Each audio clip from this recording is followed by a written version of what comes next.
फिर भी आप मेरी अर्धांगिनी है, मेरी पत्नी है, तो मैं फिर भी आपको बताऊंगा। और वो रहस्यमय ज्ञान कुछ और नहीं, भोले बाबा के पास में अमर कथा थी। और वो अमर कथा क्या है? वो अमर कथा ही श्रीमद् भागवत की कथा है। और भागवत में भी वो स्कंद जो 11 साल और 52 दिन का है, जब 7वां स्कंद प्रारंभ होता है, वो ही अमर है। राधे राधे। अच्छा भोले बाबा, ये एक बात और बताओ, आपके गले में जो बड़े बड़े जो नरमुंडों की माला है, वो माला किसकी है? कहा कि देवी ये माला किसी और की नहीं, ये माला ये तुम्हारी ही माला है, तुम्हारे ही नरमुंड है। देवी तुम्हारा जन्म होता रहता है, मृत्यु होती रहती है, जन्म होता रहता है, मृत्यु होती रहती है, लेकिन हमारा मरण नहीं होता, क्योंकि हमारे पास अमर कथा है। पार्वती जिद करने लगी, कहा कि भोलेनाथ आज तो वो अमर कथा हम भी सुनेंगे। आपने इतना बड़ा राज छुपा करके रखा और आप अमरनाथ बने बैठे हैं, और आपने आज तक हमें ये रहस्य ज्ञान नहीं सुना, अमर कथा नहीं सुनाई, इसलिए हम भी आज वो अमर कथा सुनेंगे। पार्वती जिद कर दी। सूत जी महाराज कहते हैं, ऋषियों, भोले बाबा ने कहा कि ठीक है पार्वती, चलो हम आपको अमर कथा सुनाते हैं।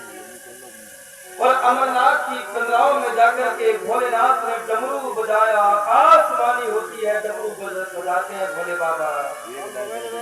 ऐसा डमरू बजाया कि जितने भी जीव जंत पशु पक्षी थे, सब पर्वत को खाली करके जाने लगे, सब भागने लगे। भोलेनाथ ने भयंकर डमरू बजाया, सब जाने लगे। पार्वती से कहा कि जाओ, जाकर के देख करके आओ, इस गुफा में कोई जीव जंत पक्षी तो नहीं है, जाओ जाकर के देख करके आओ। पार्वती ने चारों ओर दृष्टि घुमा करके देखी, वहां पर ना पशु थे ना पक्षी थे, कुछ नहीं था, लेकिन एक अंडा था। पार्वती ने सोचा कि उसका जन्म ही नहीं हुआ, तो भला ये कथा क्या सुन पाएगा। पार्वती जी वहीं बराबर में बैठ जाती है और भोलेनाथ लगा सिंहासन पर समाधि बैठ जाते हैं और कहने लगे कि पार्वती कथा सुनने के सबसे पहला नियम है कि हुंकारे देते हैं। पहले होता था जब कहानी सुनाते थे, अब तो भैया गाँव में तो कोई ना कोई सुना देता, लेकिन अब तो शहर में तो कोई सुनाता नहीं है। तो पहले होता था कि कहानी सुनते थे, लोरियां सुनते थे। तो कहानी कहने वाला कहता था एक राजा था, तो सुनने वाला कहता था उसकी दो हुंकारे देते थे ना। शंकर भगवान कहने लगे, देवी ऐसे आप हुंकारे देते जाना ताकि मुझे पता लगे कि कथा सुन रहे। इसलिए हम बार बार आपसे कहते हैं, बोलो राधे राधे, बोलो राधे राधे। आप पीछे वालों तुम भी कुछ करके खाओ। बोलो कृष्ण कन्हैया लाल की। इसलिए देवी तुम हुंकारे देते जाना। ठीक है स्वामी। शंकर भगवान लगा सिंहासन, आंख बंद करके कथा प्रारंभ करते हैं। एक दिन, 2 दिन, 3 दिन तक कथा बड़े प्रेम से पार्वती जी ने सुनी, लेकिन जैसे ही वही रहस्य में ज्ञान सुनाने लगे, पूर्ण ब्रह्म परमात्मा की कथा कहने प्रारंभ करने ही वाले थे, तो पार्वती को नींद आ गई, सो गई। भोले बाबा कथा सुनाते जा रहे हैं, लेकिन शक्तियों का प्रभाव इतना बढ़ गया, भागवत जी का इतना प्रभाव फैलने लगा, प्रकाश फैलने लगा कि वही जो तोता का जो अंडा था, उस अंडे का विस्तार हो गया, तो उसमें एक तोता निकल के बैठ गया। और वो तोता कोई और नहीं, साक्षात सुखदेव जी हैं। और वे कहाँ के हैं? गोलोक के। फिर सुखदेव जी श्री राधा रानी से विनती करते हैं कि स्वामिनी, अब तो मुझे मृत्युलोक में भेज दो, क्योंकि अब मुझे तुम्हारे नाम का प्रचार करना है, मुझे आज्ञा दो। तो श्री राधा रानी की कृपा से श्री सुखदेव जी तोते का रूप बनाकर के आए। तो प्रेम से राधे राधे। तो अंडे का विस्तार हुआ, तो तोता उसमें से निकला और चलता चलता कथा सुनने लगा।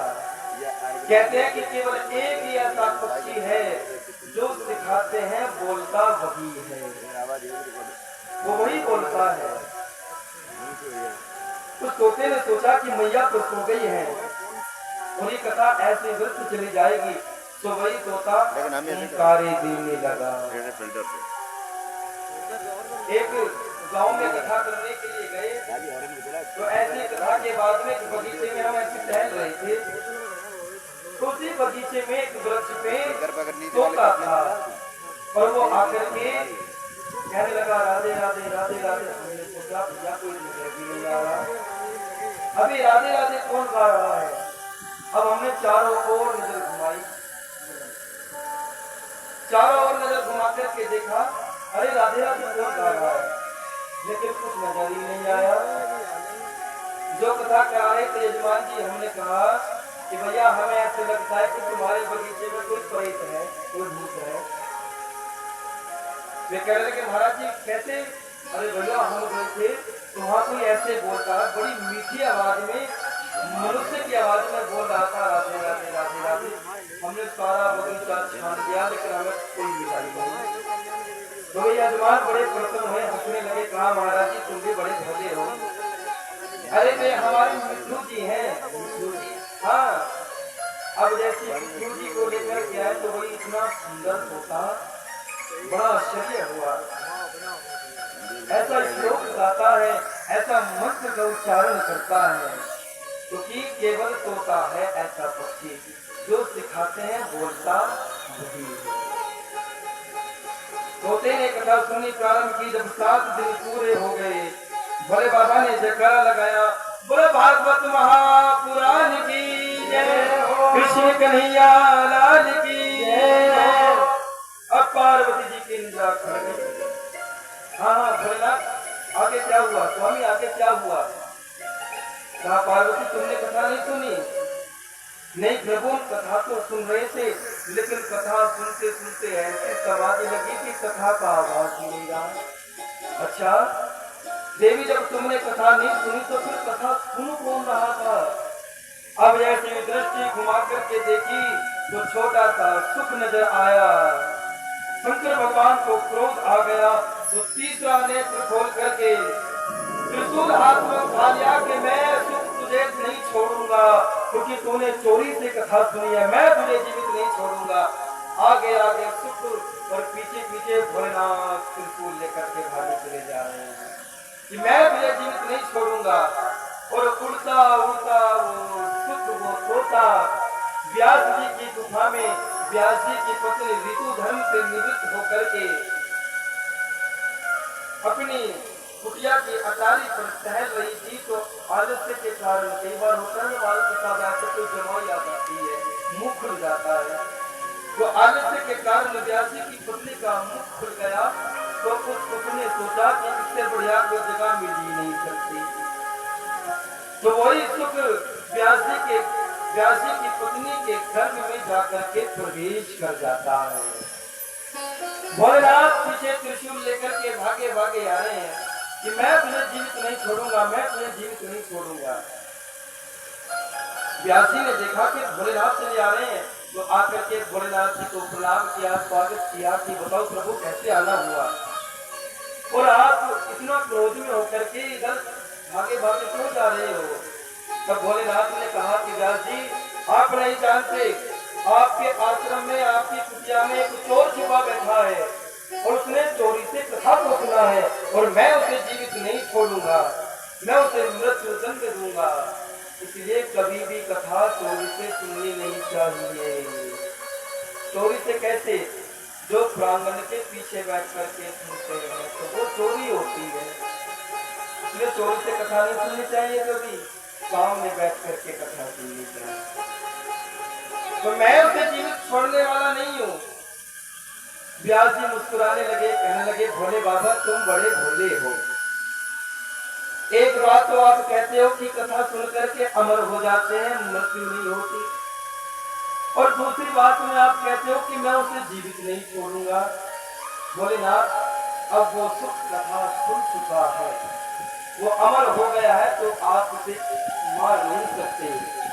और आप नहीं जानते उनका जन्म क्यों हुआ है। उनका जन्म इसलिए हुआ है कि वो इस संसार में, इस रहस्यमय ज्ञान का प्रचार कर सके। भोलेनाथ ने जैसे दृष्टि घुमा करके देखा तो मुस्कुराने लगे और सारा ज्ञान सुखदेव जी को भोलेनाथ ने सुना दिया। और भोले बाबा कैलाश पर्वत वापस लौट जाते हैं। बोलो राधे।